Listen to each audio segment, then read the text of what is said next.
Good afternoon, ladies and gentlemen. Welcome to today's special session, Global Collaboration and Networking. So today we have three special speakers, Professor Penner, Mr. Yoon, and Dr. Park.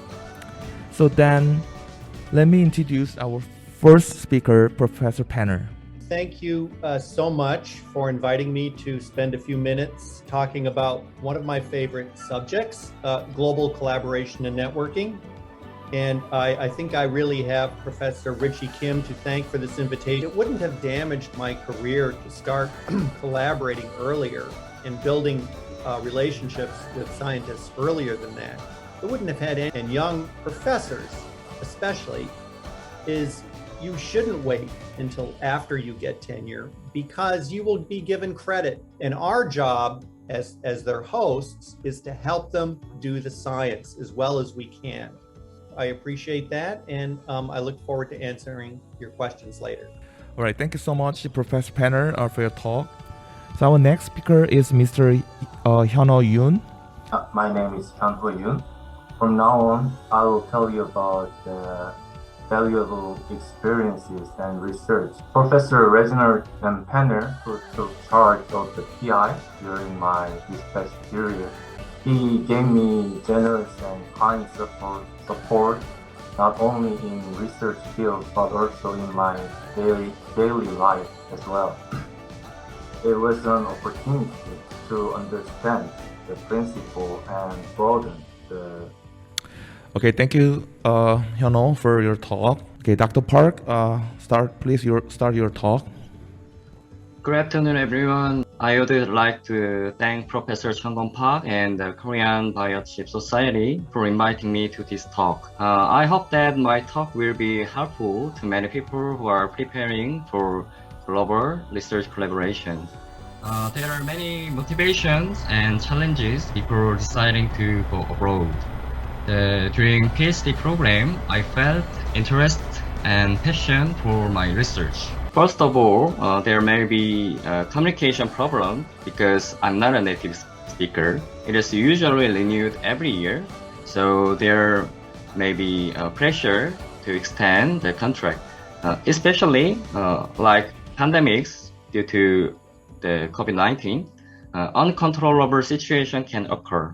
I decided to strengthen my attitude and mindset for global research. Once again, I hope my presentation will help you. All right, thank you, Dr. Park, for your talk. So now it's time for open discussion and Q&A session. Thanks, Professor Penner, for your wonderful advice. So the COVID-19 pandemic changes our daily lives extensively. So my question is that when the COVID-19 pandemic is finally over, maybe next year, maybe following year, how do you think that this pandemic will change the lives of the researchers? Zoom is going to change the way we work, and it's going to make it work more efficient for us, I think.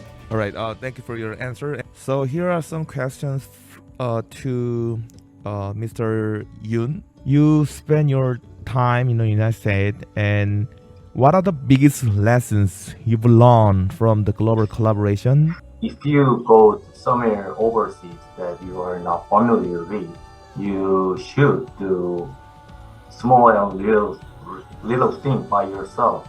So maybe that kinds of experience changes me like more active person, I guess. Okay. Also, so we have a question from the floor.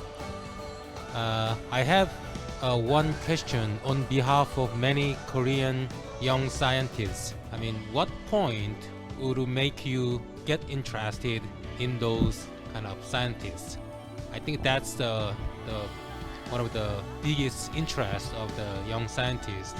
To tell you the truth, what I do for my own students is I try to reach out myself, all right, to the person that they're trying to reach, and I try to make an introduction for the student to the professor who they're trying to contact, because I know they're more likely to respond to my email than they are to the student's email. It's time to finish the session, and maybe hopefully the session continues next year, so we can have another great opportunity to communicate with young researchers and also professors from abroad.